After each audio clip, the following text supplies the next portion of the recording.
Hello everyone, today we are going to do the 6th lab of digital signal processing. I am Umar Ali Beg 21T23.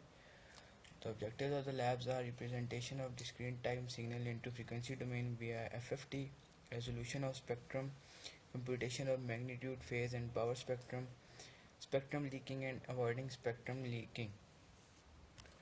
So the task one is, पहले task में हमने ये करना है कि हमने जो है DFT फाइंड करने के लिए सिग्नल डिफाइन करना है with the given formula in the task. तो उसके लिए हम पहले फंक्शन डिफाइन कर देंगे जिसके लिए हमने नाम दे दिया डेसिमेशन DFT. ये क्या कर रहा है कि पहले सिग्नल को जो है इवन और ऑड पार्ट्स में डिवाइड करेगा, फिर इवन और ऑड पार्ट की अलग से FFT फाइंड करेगा और बाद में उसको मर्ज कर देगा अकॉर्डिंग टू द फार्मूला जो हमें टास्क में गिवन था. तो हमने उसके अकॉर्डिंग जो है यहाँ पे अपना फंक्शन डिफाइन कर लिया है. फॉर लूप हमने इसलिए लगाया क्योंकि बार बार वो जो n की वैल्यूज़ है वो पुट करेगा जितनी वैल्यूज़ हमें सिग्नल में गिवन होंगी. Now moving to the task two में हमें डिफरेंट सिग्नल्स दे दिए गए थे. हमने जो फंक्शन फर्स्ट टास्क में डिफ़ाइन किया था उसको यूज़ करते हुए इसका FFT कैलकुलेट करना है और उसके बाद जो मैटलैब का बिल्ट इन फंक्शन है FFT का उससे कंपेयर करने हैं रिज़ल्ट्स. तो हमने यहाँ पे उस फंक्शन को कॉल कर लिया यहाँ डेसिमेशन DFT के नाम से. पहले हमने सिग्नल जो थे वो सारे एक अरे में एंटर कर दिए. उसके बाद फॉर लूप यूज़ करके सिग्नल वन बाय वन हम इनपुट करते जाएंगे इस फंक्शन को और आउटपुट को कंपेयर करते जाएंगे मैटलैब का जो बिल्ट इन फंक्शन है उससे.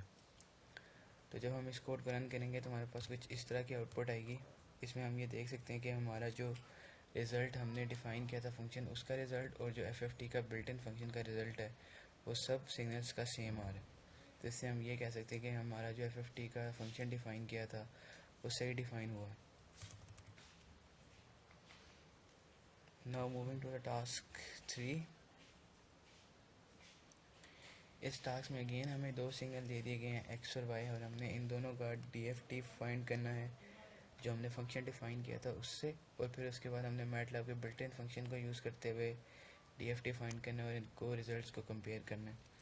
पहले हम X सिग्नल को उस फंक्शन में से पास करेंगे, फिर उसके रिज़ल्ट को बिल्ट इन मैटलैब का जो फंक्शन है उसके रिज़ल्ट से कंपेयर करेंगे. फिर उसके बाद Y को हम अपने फंक्शन से पास करेंगे और उसके रिज़ल्ट को जो है मैटलैब के बिल्ट इन के फंक्शन के साथ कंपेयर करेंगे. उसके बाद हमने यहाँ पे वो जो रिज़ल्ट्स जो हैं डिस्प्ले करवा लिए. तो हम इस कोड को रन करेंगे तो हमारे पास कुछ इस तरह की आउटपुट आएगी जिसमें हम ये देख सकते हैं कि जो हमारा डिफाइंड फंक्शन था उसका रिज़ल्ट और जो मैटलैब के बिल्ट इन फंक्शन का रिज़ल्ट है वो एग्जैक्टली सेम है, उनमें कोई भी फ़र्क नहीं है. Same for signal X and also same for signal Y. Moving to the next task. इस टास्क में हमें रेडिक्स 2 मेथड को यूज़ करते हुए FFT फाइंड करने को कहा गया था. इसमें हम अपना फंक्शन डिफ़ाइन कर लेंगे जिसको हमने माई FFT का नाम दे दिया. ये फंक्शन जो है चलेगा लेंथ ऑफ द सिग्नल तक जो हमें गिवन होगा. ये जो है फंक्शन जो है सिग्नल को इवन और ऑड पार्ट्स में डिवाइड कर देगा, फिर इवन पार्ट को अलग सॉल्व करेगा, ऑड पार्ट को अलग सॉल्व करेगा. फॉर लूप हमने लगाया है 1 से n/2 तक क्योंकि हमें पता है रेडिक्स 2 के मेथड में n/2 वैल्यूज़ के बाद जो हैं कॉन्जुगेट्स आना शुरू हो जाते हैं. तो हम n/2 वैल्यू तक जस्ट फाइंड करेंगे, उसके बाद उसके कॉन्जुगेट्स जो हैं वो हम लिख देंगे वहाँ पे. तो ये लूप यही काम करे कि उसके n/2 वैल्यूज़ तक जो है वो FFT फाइंड करे, उसके बाद बाकी जितनी भी वैल्यूज़ है कॉन्जुगेट्स करके ऐड करता जा रहा है. नेक्स्ट टास्क में हमें ये करने को कहा गया कि हमें 4 सिग्नल्स दे दिए गए हैं W X Y Z को जिसको हमने वेरिएबल के नाम के साथ डिफ़ाइन कर दिया और कहा गया कि इसको उसी सिग्नल में से पास करें रेडिक्स 2 के जो हमने पहले डिफ़ाइन किया है और हमारे रिज़ल्ट जो है अगेन हमने कंपेयर करने हैं जो मैटलैब का बिल्ट इन फंक्शन है FFT कैलकुलेट करने के लिए. तो यहाँ पे हमने 1 बाय 1 इन सब सिग्नल्स को जो है अपने सेल्फ डिफाइंड फंक्शन जो था उसमें से पास किया.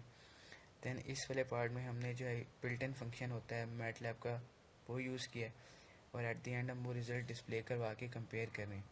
जब हम इस कोड को रन करेंगे तो हमारे पास इस तरह की आउटपुट आएगी और इसमें हम ये क्लियरली देख सकते हैं कि जो हमारा हर सिग्नल है वो जो हमने फंक्शन डिफ़ाइन किया था उसकी जो आउटपुट आ रही है वो एग्जैक्टली सेम है जो हमने मैटलैब का बिल्ट इन फंक्शन डिफ़ाइन किया था उसके according. So this is all for the lab 6. Thank you for watching.